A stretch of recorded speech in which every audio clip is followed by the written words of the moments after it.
Ready start.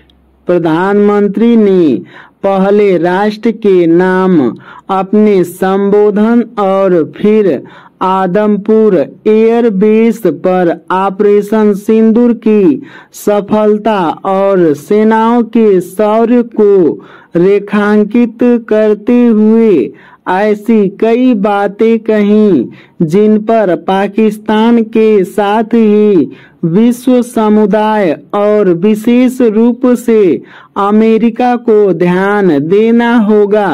प्रधानमंत्री के भाषण का सार यही है कि भारत ने आतंक के खिलाफ केवल एक नई और कठोर नीति ही नहीं अपना ली है, बल्कि आतंकियों एवं उनका साथ देने वालों को भेद करना भी छोड़ दिया है। इसके अतिरिक्त यह भी निश्चय किया है कि परमाणु हथियारों की धमकी सहन नहीं की जाएगी। पाकिस्तान को यह समझना होगा कि खून और पानी एक साथ न बहने का क्या मतलब है। प्रधानमंत्री के संबोधन में एक और महत्वपूर्ण बात यह रही कि पाकिस्तान से केवल आतंक और उसके कब्जे वाले जम्मू कश्मीर पर बात होगी।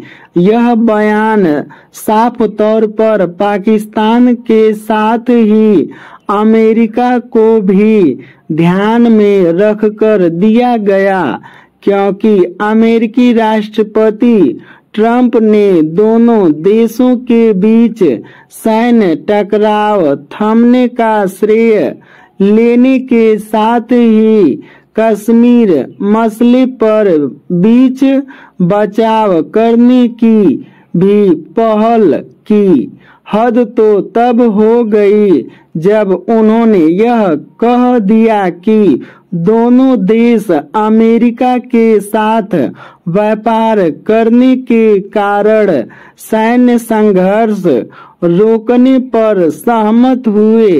ट्रंप के बयान को सिरे से खारिज करना केवल इसलिए जरूरी नहीं था कि यह जम्मू कश्मीर पर भारत की नीति से मेल नहीं खाता, बल्कि इसलिए भी कि अमेरिकी राष्ट्रपति एक तरह से आतंक को व्यापार से जोड़ रहे हैं।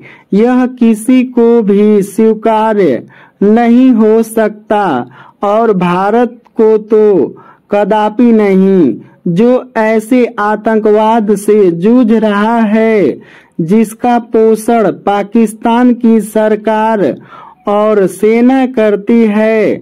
शायद इसी कारण प्रधानमंत्री को यह कहना पड़ा कि आतंक और व्यापार साथ साथ नहीं चल सकते।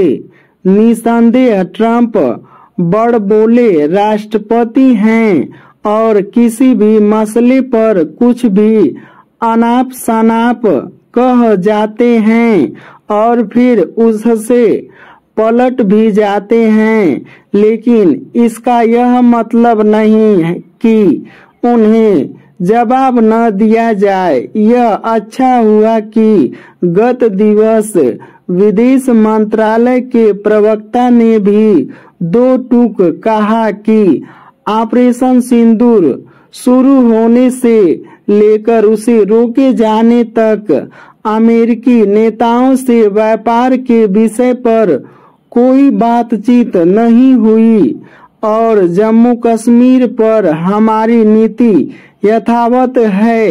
एक तरह से यह ठीक ही हुआ कि अमेरिकी राष्ट्रपति ने एक ऐसी बात कह दी जिसे बेतुकी ही कहा जा सकता है, लेकिन कम से कम इससे यह तो समझ आ ही गया कि अमेरिका से संबंध बढ़ाते समय सावधान भी रहा जाना चाहिए। उस पर पूरी तरह विश्वास नहीं किया जा सकता। इसलिए और भी नहीं क्योंकि ट्रंप अपने किसी भी फैसले पर स्थिर नहीं रहते।